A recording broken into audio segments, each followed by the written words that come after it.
Hey guys, what's up? First of all, I wanted to let you know that I actually got a new camera. I really hope you like the quality and I really hope it bumps up your viewing experience. Talking about cameras, like Photoshop has gone insane. The generative fill effect that it has actually introduced, or the feature that it has introduced, it's insane and I want to talk about it. I actually wanted to experience it first. Like, there are some videos circulating around, but I wanted to experience it. So what we're going to go and do here is we're going to have a bunch of images and we're going to test it out. So first, in order to actually get this particular feature, you need to go into Creative Cloud, you need to go into beta or beta apps, and then you can download the Photoshop beta, and then that's going to have the generative fill option. But now if I, let's say, want to do a few things with it, I basically can just do a selection. I can click on generative fill and I can type, what do I actually need here? So maybe I need a coffee cup or something. I'm going to press enter. It's going to take a few seconds to generate it, and then it's going to present that cup. There you go, we have it. I feel like the angle is a bit misplaced, so it actually has some other variations that it generates on the right as well. I think some of the other variations actually make a bit more sense, and now I can actually move around it or move it around. Obviously, since this was generated based on the location, I can't really move around that much, but it looks pretty good. Similarly, if I come here, I can just select all of these objects, and maybe I don't want these objects, I want some other thing. So I'm just going to select all of them and I'm going to say I want a MacBook Pro, and I'm going to press enter. Just check this out. Pretty freaking exciting. I'm not sure what it's doing, but it looks realistic. Definitely it messed up with some of the things here, but I feel like if no one knew that this image was manipulated with, this could be considered part of the actual image as well. Now, if you wanted to, let's say, remove certain things, we can actually select this remove tool that we have here. I'm just going to select the background, and then you can select the things that you actually want to remove. So if I wanted to remove this plant, I can just select it, and then it's going to remove that particular area from the image. There you go.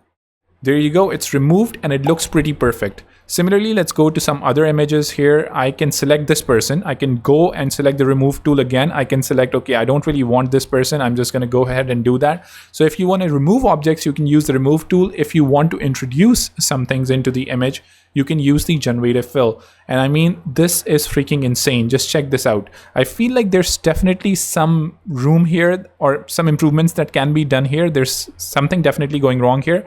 I can actually remove it using the generative fill as well. I can select it, and if I just press enter without adding a description, it's basically going to work similar to how removing is going to work. But I personally feel like sometimes it even works better than the remove tool.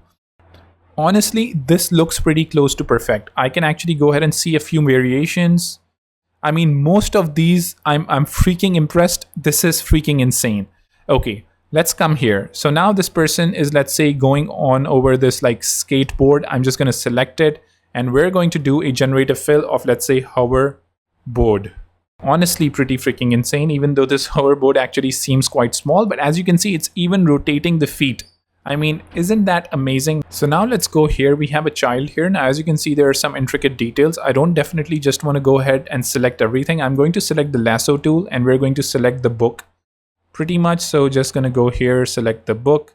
And instead of, let's say, a book, I'm going to say, I don't know, a fruits basket. So let's see what it does here. Pretty freaking insane, and I am definitely impressed by it. You can also toggle the variations on the right.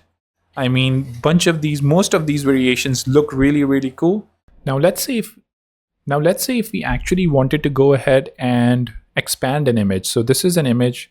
I really wanted, let's say, in 16:9 a frame, or I wanted a wider frame. I'm just going to go ahead and crop it. I'm going to press Option. So it's going to then expand the image both ways. And I can have something like this. I can select the middle of the image, and then I can press Command-Shift-I to inverse the selection. I can click on Generative Fill, press enter. That's all you need to do in order to go ahead and expand an image beyond its original size. So there you go. That's the job that it has done, and it is pretty insane. And we have some other variations as well. Let's have a look at them. This looks pretty cool too. And the last one, I'm sure, looks pretty cool too. Isn't this freaking insane? So this is what basically, Adobe's just out of their mind. Definitely do check it out. One thing I wanted to let you know is I actually have a newsletter where I talk about new things that are coming up in the design space. So definitely go ahead and subscribe on that newsletter. It's called The Optimal Designer. We talk about design systems, Figma, Photoshop, AI, I mean, you name it. Anything related to design, it can potentially be in there. So that's pretty much it for this video. Do subscribe, hit the bell icon, and I'll see you in the next one. Take care. Bye.